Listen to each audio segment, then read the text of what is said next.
Hello, YouTube. Welcome to a special Collage with Me video.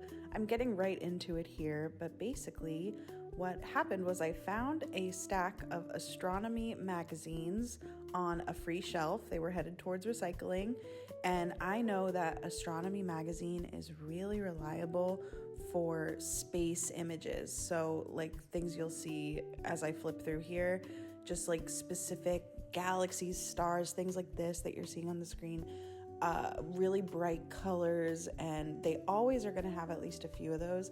So I always grab an Astronomy magazine when I find it.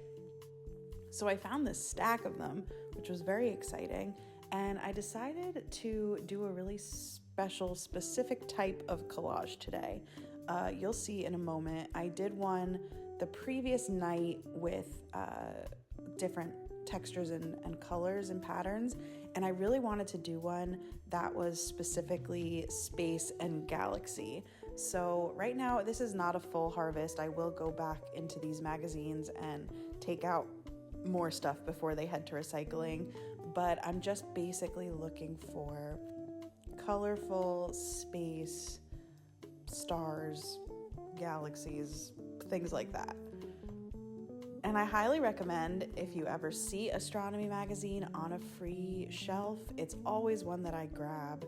It's always going to have at least one or two really good space photos, which are a great touch to add to any collage in the background as as just like a pairing color. It's definitely always one of the top magazines that I grab.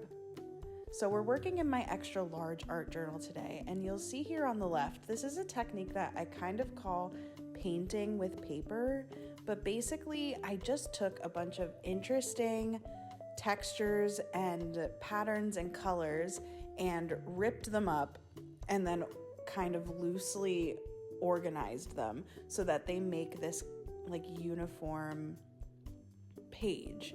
I don't know how else to describe it. So I had so much fun making that page, and then I had the vision of doing one using only stars and galaxies and things like that. So that was what my goal was when I was searching through the Astronomy magazines, looking for the best ones.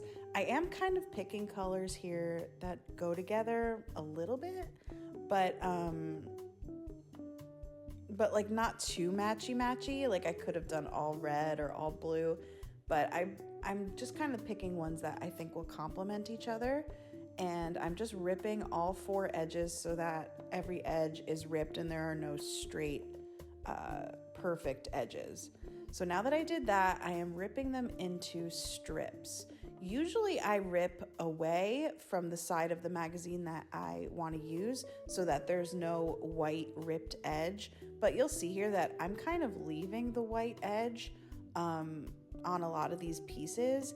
I think it kind of adds to the painting with paper technique that I'm doing. I like the look of the rough edges, including the imperfect white edges. So that's what I'm doing now. I'm taking all the pieces that I chose from my stack and just kind of ripping loose pieces. So I don't know that that's going to be all that I need. I might end up having to rip some more. So you just kind of start with what you have and then go from there.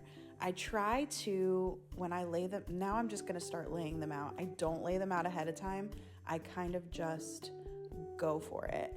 And what I'm trying to do is make sure that similar pieces are not too close to each other.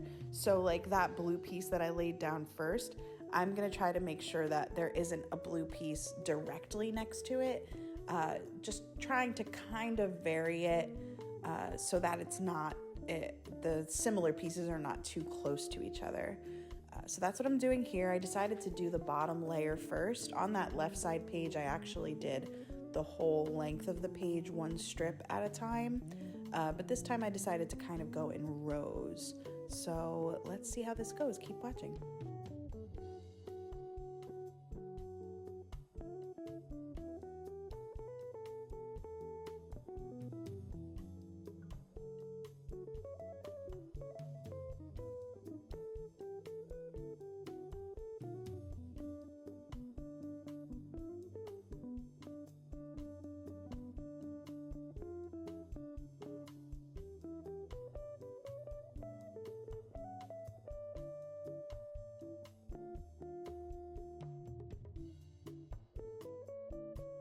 So if you've watched any of my videos, Collage with me before, you've probably heard me talk about the adhesives that I use, but just in case you're wondering, I use a type of adhesive called photo mounting squares. I specifically use the ones from the Recollections brand from Michaels. They're my favorites. They do also make them, like different brands make them, but they're basically just a double-sided sticky square that's about, they're pretty tiny. But basically they're just these little squares, and you can rip them into smaller pieces. You can also cut them, of course, but I like them because you can just like do a quick rip. You don't always have to use scissors to make them different sizes. And they're just what works for me. I am always afraid of using glue. They're on that strip. You see that strip of paper that's by my scissors on the right side? That is how they come. They come on like a long strip.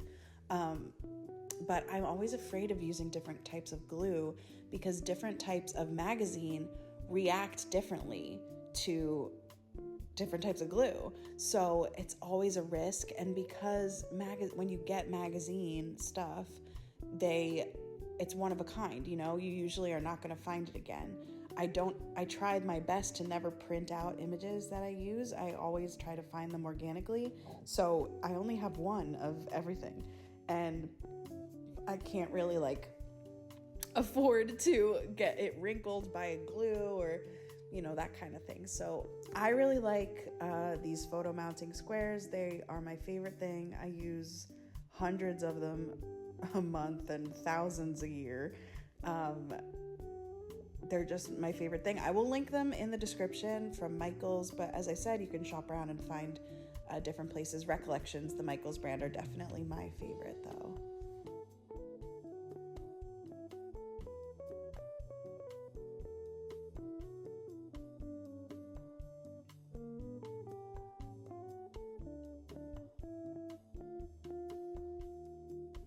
So as you can see with this technique, I'm kind of just going a little bit at a time, trying to keep the like patterns further away from each other so that it is a little more different in each little region of the piece.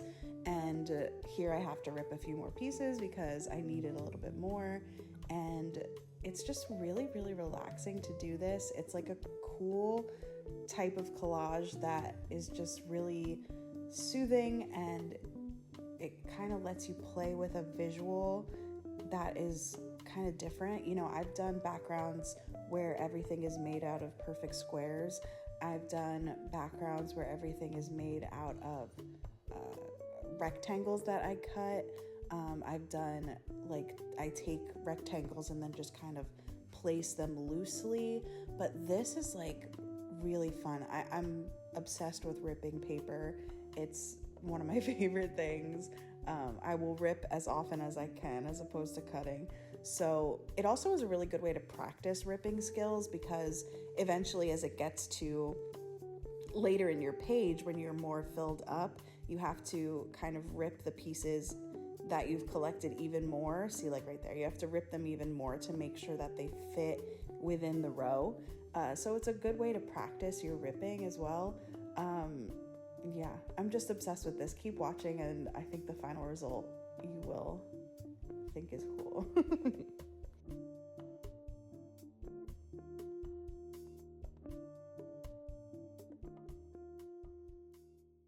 Now, as loose as this format is, I regret using this piece because it has kind of a different sort of edge to it, and it stands out to me. But that's just my brain being crazy. You see how that left side is but it still looks cool. I'm trying to fight my Virgo perfectionist energy and try to just kind of let the paper speak for itself sometimes,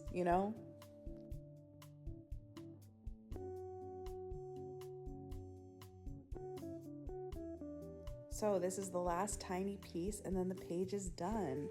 So as you can see, I think this end result is so cool. It's such an interesting way to fill up a page in your art journal and to mess with some of the papers you've been collecting. I love it. And I love how it matches up with that one on the left. I definitely recommend giving this technique a try. I really hope you liked this, and I will see you next time. Thanks for collaging with me. Bye.